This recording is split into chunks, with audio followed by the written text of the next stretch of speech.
Variable overheads. Variable overheads के लिए data कहां क्या कैसा अवेलेबल है? हमें यह बताया हुआ है कि ओवरहेड्स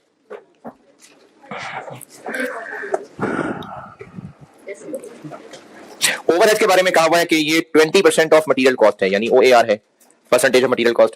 तो ये फिक्स्ड OAR लिखा हुआ है साथ, बस ओवरहेड है, तो फिर ये टोटल है, तो टोटल OAR आ गया मटेरियल का 20%।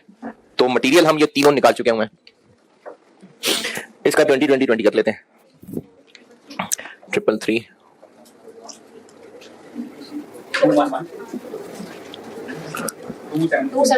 272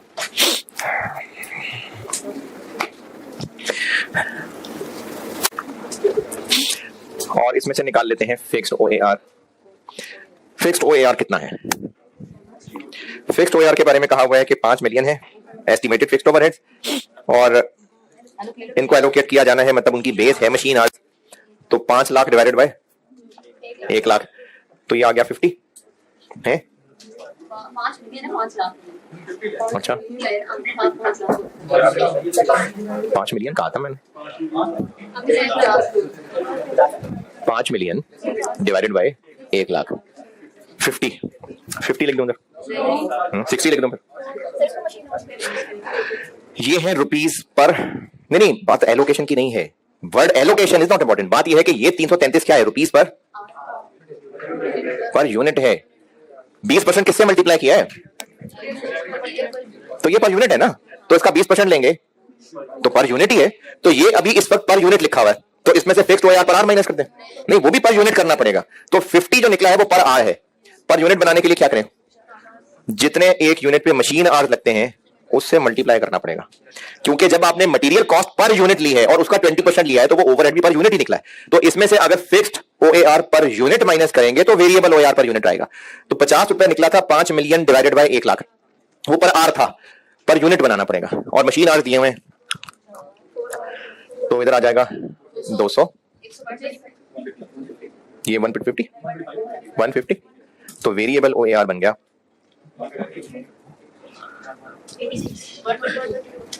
22। ये वेरिएबल OAR आ गया। और ये वेरिएबल OAR पर यूनिट, तो हाँ हमें पर यूनिट ही चाहिए।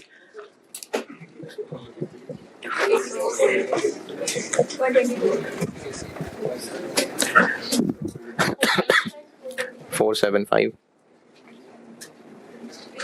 373 463 ये निकला है कंट्रीब्यूशन, लेकिन ये है contribution per unit. Limiting factor क्या है? Machine hours. अच्छा, इस सवाल में भी पता चल रहा है कि मशीन आवर्स ही का मसला है, क्योंकि लेबर आवर और किलोस तो बताई नहीं, लेकिन ऐसे ही प्रैक्टिस के लिए कह रहा हूं, चेक करके देखें। अगर ये सारे प्रोडक्ट पूरी डिमांड बना लेते तो कितने मशीन आवर्स चाहिए? अगर ये तीनों प्रोडक्ट्स पूरी डिमांड के लिए बना लें तो कितने मशीन आवर्स चाहिए होते?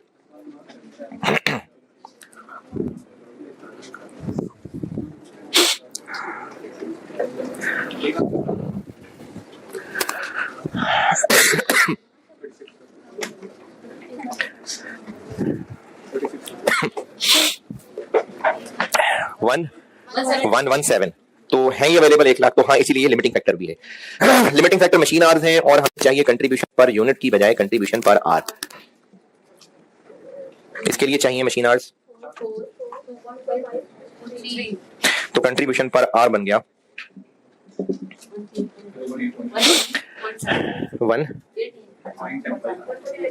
149 154। चलो खैर है, पहले उससे कौन सा जीत जाएगा, वो वही तीसरी पोजीशन पे आ रहा है। तो ये फर्स्ट है, ये सेकंड है और ये थर्ड।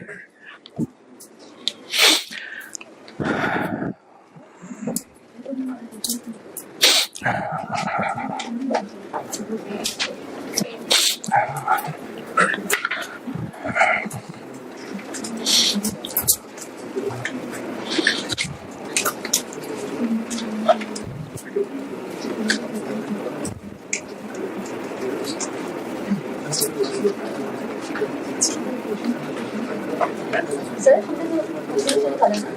ये क्यों बोला तो years net profit. अरे भी तो सवाल रहता है, अभी तो मैंने सिर्फ रैंकिंग की है।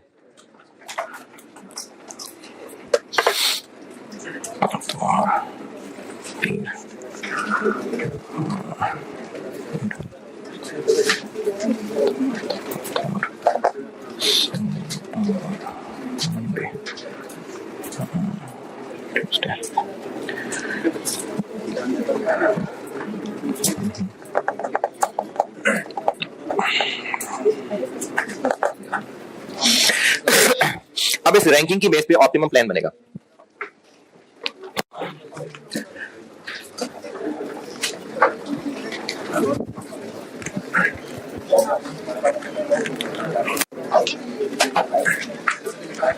क्या जी?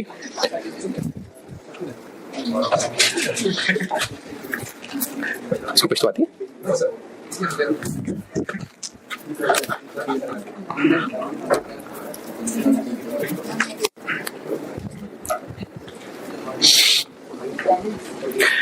तो मशीन आज का स्टार्टिंग पॉइंट बन गया 1 लाख।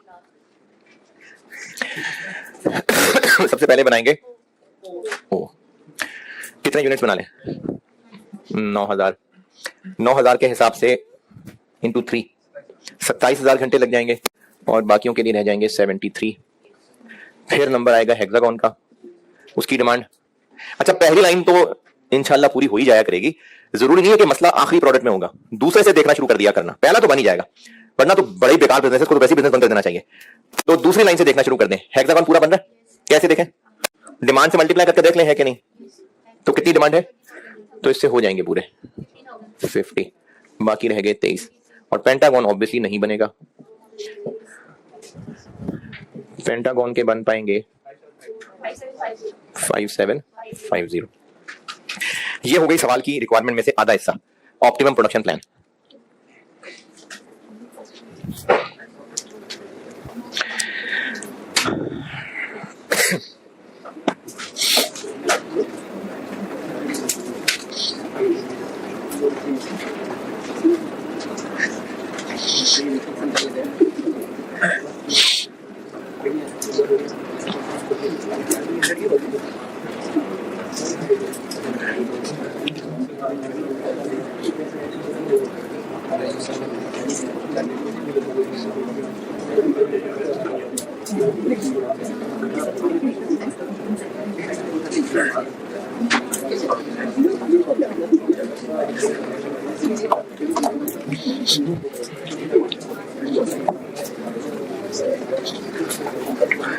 इसके अलावा एक और चीज पूछी हुई है, profit for the month of February. तो इस प्रॉफिट के लिए कितने यूनिट्स बेचने हैं, क्या सेल्स, क्या वेरिएबल कॉस्ट, कैसे, इसी की बेस पे प्रॉफिट निकालना है। तो हम ये बना चुके हुए हैं कि कितने कितने यूनिट्स बिकने हैं। ये इधर ही बना देता हूं, इधर ही बना रहा हूं। अच्छा, अब ये इन तीनों के यूनिट्स आ गए, तो हमने प्रॉफिट निकालना है। तो तीनों की सेल्स लिखें और मटेरियल और लेबर और ये सब लिखें, या कंट्रीब्यूशन काफी है? कंट्रीब्यूशन काफी है। किसी का अगर दिल कर रहा है सब लिखने का तो लिख ले। पेंटागन हमने बेचने हैं 5750 और एक पे कमाना है 475। हेक्सागोन बेचने हैं हमने 20,000 और एक पे कमाना है 373। और ऑक्टागोन हमने बेचने हैं 9,000 और एक पे कमाना है 463। ये निकलेगी कंट्रीब्यूशन, लेकिन प्रॉफिट पूछा है तो फिक्स कॉस्ट माइनस कर देंगे। वो कितनी है? 5। ये है लिमिटिंग फैक्टर का एक आसान सवाल।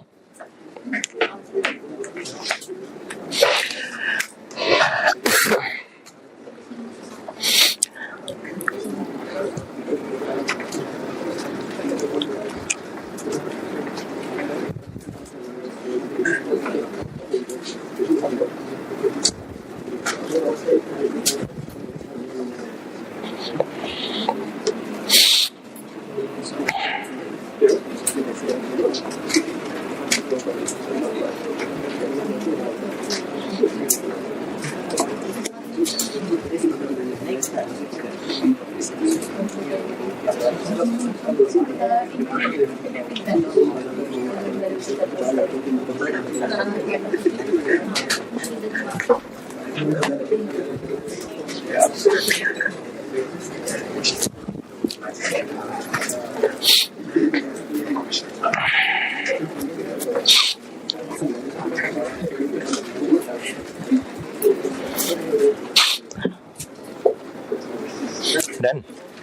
अच्छा, अब एक नोट लिख लें और फिर उस नोट का सवाल करते हैं।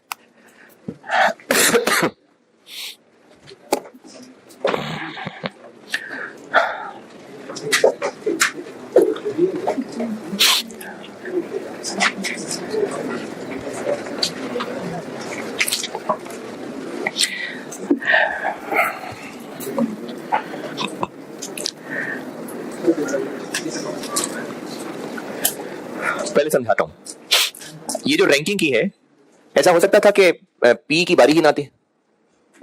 हाँ बिल्कुल हो सकता था। और ये जो हमने रैंकिंग की है, इसको हम डिसीजन मेकिंग क्यों कह रहे हैं?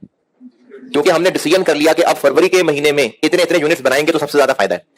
हो सकता है कि हमने पहले ही किसी कस्टमर को हाँ बोल दी हुई है कि हम तुम्हें पी के 1000 यूनिट्स तो बेचेंगे बेचेंगे, तो अब हम उसको हाँ बोल चुके हुए हैं, तो अब उसको कह देंगे नहीं सॉरी यार, रैंकिंग में तुम्हारा नंबर नहीं गया, पहले वो पूरे करने पड़ेंगे। इसी तरह से मैनेजमेंट हो सकता है खुद ही फैसला कर ले कि हमने 500 यूनिट तो सबके बनाने हैं ना, उसके बाद देखेंगे कि कौन सी रैंकिंग बेहतर है।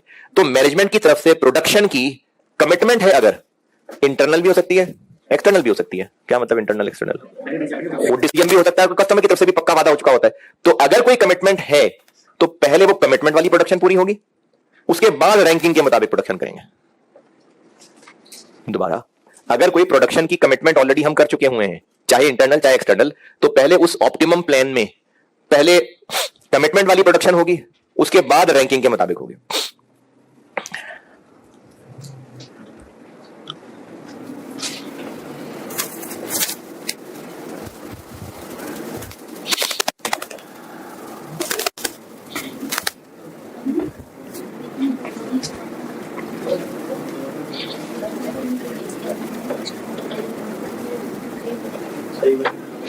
अगर प्रोडक्शन की कोई कमिटमेंट है इंटरनल या एक्सटर्नल, तो पहले वो कमिटमेंट वाली प्रोडक्शन करेंगे, उसके बाद रैंकिंग के हिसाब से प्रोडक्शन होगी। और इसको मैनेज कैसे करेंगे, इसके लिए ना एक मिसाल बनाई हुई मैंने, आप देख लें, मिसाल ही देख लें, उसका सोल्यूशन भी देख लें। इलस्ट्रेशन 6 बनाई हुई है एक मैंने, इलस्ट्रेशन 6, ये पास पेपर से ना पहले है इलस्ट्रेशन रखी मैंने, उनमें एक 6 होगी, पेज 270। इलस्ट्रेशन देख लें और सीधा सोल्यूशन ही देख लें उसका, ताकि आइडिया हो जाए कि इसको कैसे प्रेजेंट कर रहे होंगे हम। पेज 270 पे इलस्ट्रेशन 6, एक सादा सा सवाल, बस आपको कमिटमेंट वाली बात सिखानी थी, और उसका सोल्यूशन देख लें ताकि आइडिया हो जाए कि किस तरह से उसको पहले लिखना है।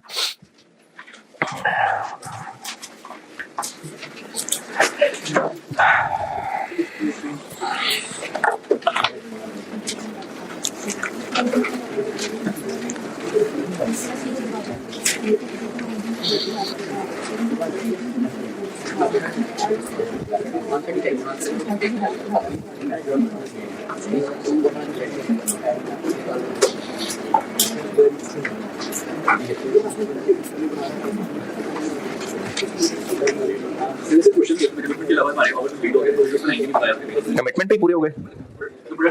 हाँ हाँ, नहीं बनाएंगे कैसा? नहीं कि कमिटमेंट भी पूरी ना कर सके, कमिटमेंट पूरी हो जाए और बाकियों का ना बचे तो सवाल बेकार होगा। ये तो सवाल तो होगा ही तब जब कुछ लाइनें होंगी, तो फिर नहीं होगा ऐसा सवाल की कमिटमेंट। और अगर कमिटमेंट भी पूरी नहीं कर सकते तो उस बिजनेस को तो वैसे ही बंद कर देना चाहिए।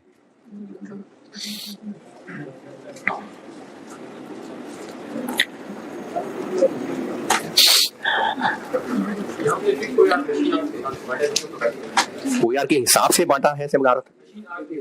नहीं, मशीन आर्स के हिसाब से बांटा है, क्या मुराद है? 50 रुपए पर मशीन आ रहा है, अब हर यूनिट में जितने जितने मशीन आर्स लगने उससे मल्टीप्लाई कर दिया तो वो OER पर यूनिट बन गया। तो क्या कैसे डिफरेंट हो जाता? क्या डिफरेंट हो जाता?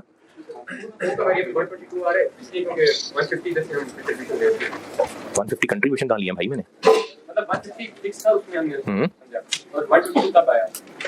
नहीं, इसमें से ये माइनस करके 122 नहीं आया है, इसमें ये प्लस करके 272 आया। यानी ऐसा नहीं है कि ये माइनस करने से ये आंसर आ रहा है, हमें ये भी पता है, ये भी पता है, इनको ऐड करके ये बनाया। वो तो सवाल वाले ने पहले बनाई है कि आप ये फाइन कर रहे हैं। ऐसा नहीं है कि इस पे चूंकि फिक्स कॉस्ट होगी नहीं तो इस बेचारे की वेरिएबल नहीं निकलेगी, ऐसा नहीं है। वेरिएबल ओआर है, फिक्स्ड ओआर है, इनको ऐड किया गया तो ये बना है। हाँ जी, देख लिया। तो फिर एक 5 नंबर का सवाल आप अभी कर दें, आप अभी सॉल्व कर दें। Autumn 2016, autumn 2016 page 280, question number 14, Galaxy engineers के नाम से। इसमें एक चीज सिर्फ वो मैंने करानी कल है, मेक और बाय, अभी बस वैसे ही मान लें। इसमें ना प्रोडक्ट सी है एक, पेज 280, गैलेक्सी इंजीनियर्स, ऑटम 2016 पहुंचे। इसमें एक प्रोडक्ट सी है, टेबल के दरमियान में, तकरीबन बल्कि दरमियान में नहीं, सेल प्राइस दी हुई है, सी की नहीं दी हुई। तो अभी इसकी वजह नहीं बता रहा, मेक और बाय कल बारी आएगी। अभी बस सिर्फ मैं कह रहा हूं कि इसकी सेल प्राइस की जगह आप 3000 रुपए इस्तेमाल कर लें, जो सबसे आखिरी सेंटेंस में लिखा हुआ है। क्यों कह रहा हूं ऐसा, ये मेक और बाय में पता चलेगा। अभी बस प्रोडक्ट सी की सेल प्राइस की जगह आप 3000 यूज कर लें और सवाल अभी करें आप सॉल्व।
सवाल करने का सबको कहा है, ऐनक वाले भी, बगैर ऐनक वाले भी, सबको कहा है।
अगर वाकई ध्यान से करें ना तो 10 मिनट का भी सवाल नहीं है ये।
हाँ जी,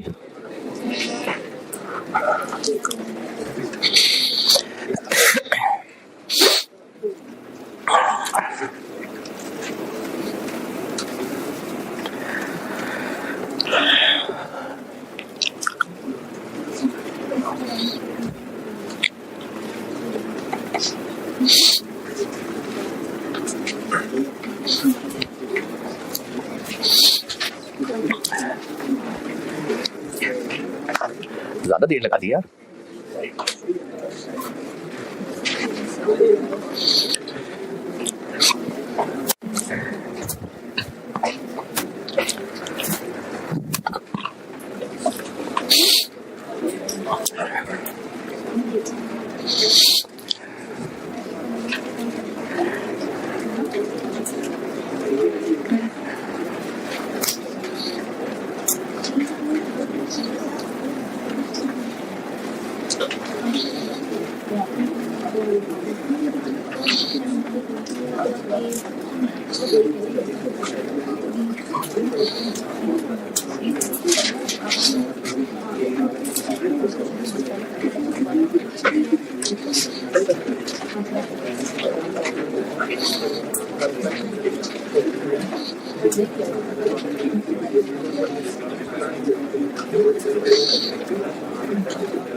बस भाई हो जाना चाहिए था इतनी देर में। जिनसे नहीं हुआ वो देख लें सोल्यूशन और देख लें कहाँ क्या गलती की है। क्यों नहीं करना? उस बेचारे की बारी नहीं आई होगी इसलिए नहीं किया था। वो रैंकिंग में सबसे आखिर था।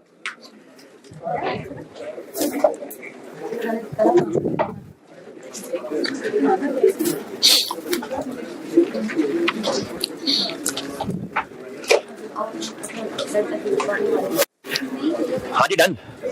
एक फर्क दिखाता हूं। इलस्ट्रेशन 6 पे आए। इलस्ट्रेशन 6 पे इलस्ट्रेशन 6 के क्वेश्चन में इलस्ट्रेशन 6 के क्वेश्चन क्या है? किस प्रोडक्ट की कमिटमेंट है? ए। और ए की डिमांड कितनी दी हुई है? कहीं पर सवाल में कुछ ऐसा बताया कि ये जो कमिटमेंट है 500 ये इस 4000 डिमांड के अंदर शामिल है या इसके अलावा है? बताया हुआ है। बताया हुआ है। क्यों बताना जरूरी है ये? नहीं नहीं नहीं, ये बात क्यों जाननी जरूरी है कि जो कमिटमेंट है वो ऊपर बताई हुई डिमांड के अंदर शामिल है कि नहीं? ताकि अगर इलस्ट्रेशन 6 में पहला नंबर ए का आ जाता तो पहले तो हम कमिटमेंट बनाते, उसके बाद जब रैंकिंग पे जाते तो पहला नंबर किसका होता? ए का, अब उसके 4000 फिर बना लेते, नहीं फिर 3500 बनाते। तो ये बात जाननी जरूरी है कि जो कमिटमेंट है वो जो बाकी डिमांड बताई हुई है उसके अंदर शामिल है या उसके अलावा, ये बताना जरूरी है। ऑटम 16 में बताया हुआ है? ये जवाब नहीं है, ये अलग से दिया हुआ है। ये जो प्रोडक्ट बी है इसका 800 इस 1000 के अंदर शामिल है कि इसके अलावा है? उसके अलावा है, क्योंकि लोकल और एक्सपोर्ट का फर्क है। नहीं बजट की बात नहीं है, लोकल और एक्सपोर्ट का फर्क है ना। 800 क्या है और ऊपर 1000, तो उसके अंदर थोड़ी शामिल हो सकता है 800। अगर ये लोकल और एक्सपोर्ट का फर्क ना बताया होता तो फिर सवाल वाला बताता कि 800 इन 1000 में शामिल है या उसके अलावा है। तो ये बताना जरूरी होगा कि कमिटमेंट वाला इसके अंदर शामिल है कि नहीं। एक सवाल होमवर्क तो आप कर ही देंगे? कर देंगे। क्या हुआ? मैंने ये तो नहीं कहा था कि होमवर्क नहीं दूंगा, ये मैंने कब कहा था? मैंने कहा था अगर 2 सवाल होमवर्क देने होंगे तो 1 दूंगा, ये कहा था मैंने। आज मैंने कब कहा था होमवर्क नहीं दूंगा? चले जिसने करना है करे, जिसने नहीं करना दफा और ना करे, कोई बात नहीं। एक सवाल होमवर्क कर दीजिए, अगर कर देंगे तो अच्छी बात है, नहीं करेंगे तो बुरी बात है। क्वेश्चन 24, सीगल लिमिटेड, ये है ऑटम 2011 आइटम का सवाल। इसमें ये अच्छी कैलकुलेशन है कि स्क्वायर फीट और रुपीस पर स्क्वायर फीट और स्क्वायर फीट पर यूनिट और इस तरह की अच्छी कैलकुलेशन है।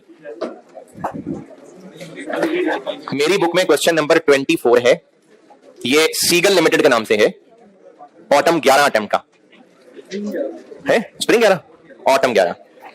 और अब करते हैं छुट्टी, अभी पौना घंटा भी नहीं हुआ यार। हाँ क्या है बाहर? अच्छा चलें ठीक है, छुट्टी। वो फिर FR1 में जो आपको 4 घंटे पढ़ाना है तो फिर छुट्टी।